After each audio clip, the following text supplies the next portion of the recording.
Hi, I'm Andy the Palm Springs linguist on a day trip to Laguna Beach, about a 2-hour drive from Palm Springs, where I'm going to explore Shaw's Cove and dive into the question, what is the English language?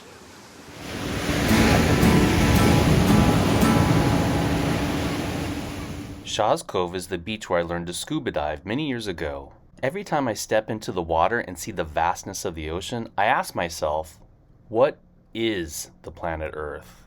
While I live and breathe my life on land, my experience of the Earth is not typical of the Earth, because the surface of the Earth is mostly covered in water, not land. So with some perspective, I would have to answer the question, what is the planet Earth, by conceding it's a planet mostly covered in water. Just like my experience on Earth is not typical of the planet Earth, my experience with the English language is not typical of an English speaker. English is my first language. I'm a native English speaker. However, I am not a typical English speaker. Statistically speaking, the majority of English speakers across the globe speak English as an additional language, not as their primary language. For example, a server in a restaurant in Seoul, Korea, who is waiting on a table with Chinese tourists, will likely use English to take their order, since the Korean server doesn't speak Mandarin and the Chinese tourists don't speak Korean. But they all share English as a common second language. These English speakers are more typical English speakers than I am.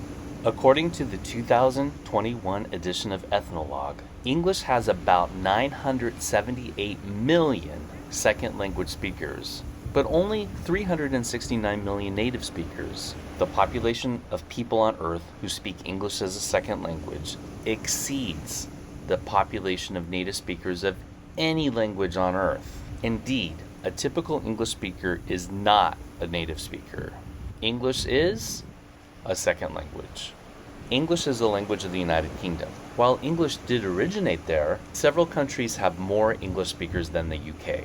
Although difficult to validate, it is believed that the Philippines, Pakistan, India, and Nigeria, as well as the more obvious United States, each have more English speakers individually than the UK. English is a global language. A lingua franca is a language used for communication between people who do not share a native language. English is the lingua franca of aviation between air traffic controllers and airplane pilots. If a pilot is flying an airplane into an airport in Italy from Kuwait, the pilots and the air traffic controllers won't speak in Italian or Arabic, but rather all communication will be in English, since it is the lingua franca of aviation. English, along with French and German, is one of the 3 procedural languages of the European Union. This is despite the fact that the United Kingdom has withdrawn from the European Union, leaving only Ireland and Malta as participating countries who recognize English as an official language. Nevertheless, English remains an important language in the European Union, since it is the most understood second language of its members. English is a lingua franca. What is English? Let's talk spelling. A phoneme is the smallest unit of sound that can change the meaning of a word.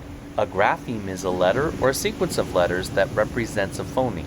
There are 2 types of spelling systems, transparent and opaque. A transparent spelling system generally has one grapheme for each phoneme. In other words, a straightforward one spelling for each sound. Simple. Spanish and Korean both have transparent spelling systems.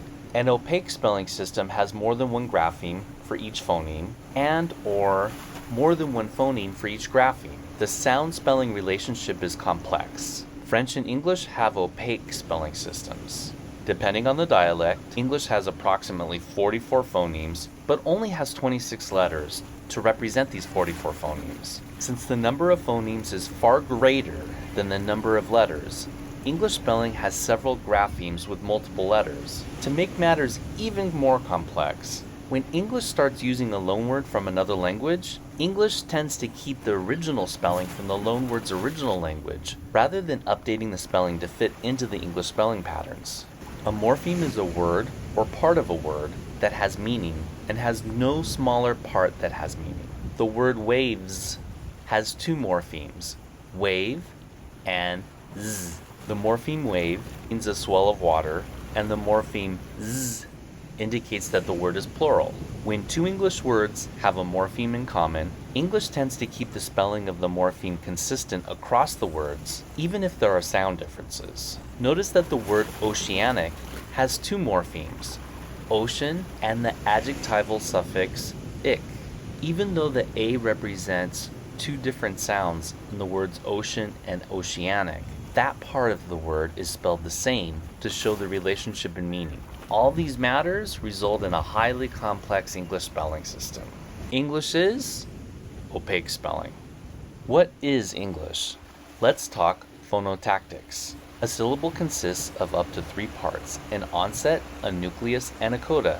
A syllable always has a nucleus, but it may or may not have an onset or a coda.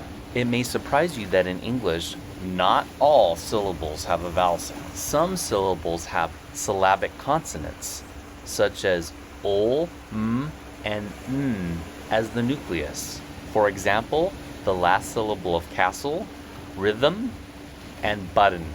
In English, an onset can have up to 3 consonants, such as the word spray, and a coda can have up to 4 consonants, such as the word texts. The word strengths has the maximum number of consonants a single syllable is allowed in English, with 3 consonants in the onset, s, t, and 4 consonants in the coda, n, k, s. English has rules as to where specific consonants can be placed. For example, a h sound can only occupy the onset, and the ng sound can only occupy the coda. English is rule-bound in its placement of consonants within a syllable. What is English? Let's talk stress. The stressed syllable is a syllable that is pronounced louder than the others. Each multisyllabic English word has a stressed syllable. If you change which syllable is stressed, you change the word into a different word. For example, insight, with the first syllable stressed, is an entirely different word than insight, with the second syllable stressed. Insight is a noun that means an understanding, and incite is a verb that means to cause someone to act in an angry or violent way. Languages deal with stress in different ways. Most languages fall into one of 2 categories: syllable time languages or stress time languages. In a syllable time language, each syllable takes up roughly the same amount of time to pronounce. Some examples of syllable time languages include Spanish, Italian, and Turkish. In a stress time language, some syllables are longer to pronounce and some are shorter. The longer stress syllables are spaced out in more or less regular intervals, developing a rhythm. The unstressed syllables shorten to fit into this rhythm. Some examples of stress time languages include German, Swedish, and English. As a result of being a stress time language, many English words have strong and weak forms. The strong form is the form people use when they want to clearly enunciate the word, emphasize the word, or say the word in isolation. Weak forms are alternative pronunciations of a word in which at least one sound gets dropped or changes into a weaker sound, often to a sound called schwa. For example, listen to the word can in the following 2 sentences. In the sentence, I can swim, can is pronounced using the strong form, the ah sound. In I can swim, can is pronounced using a weak form, the schwa sound. As a result of this process, the schwa is the most common sound in the English language. English is a stress time language. What is English? Now let's talk lexicon. Where did English get its words from? English is a Germanic language, so English must have gotten its words from Germanic languages such as German and Old English, right? Not so fast. Despite the fact that English is a Germanic language, only about 26% of its vocabulary originates from Germanic languages. About 29% of its lexicon comes from Latin. But many of the English words from Latin are technical words for legal, medical, or scientific communication. About equal to the Latin influence in English is the French influence. About 29% of English words originate from French. And unlike the Latin words in English, French loanwords are widely used across all domains, often in everyday contexts. English is a Germanic language with a largely French vocabulary. What is English? Now, let's talk syntax, specifically word order. The basic word order in English for the indicative mood is subject, verb, object. For example, in the sentence, the man ate a sandwich, the man is the subject, ate is the verb, and the sandwich is the object.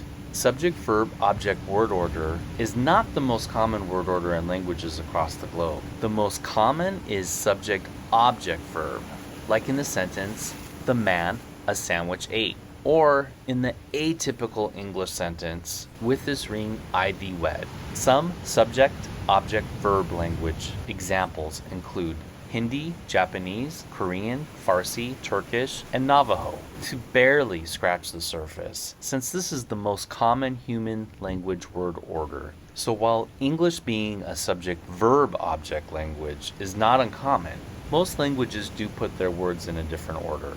English is subject, verb, object. What is English?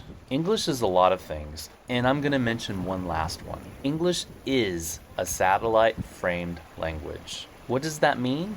I'm working on a video in which I explore the Houston Space Center and explain what a satellite-framed language is, so look out for that video in the near future. Now I want to hear from you. What aspect of English defines it for you? Share your thoughts in the comments section below.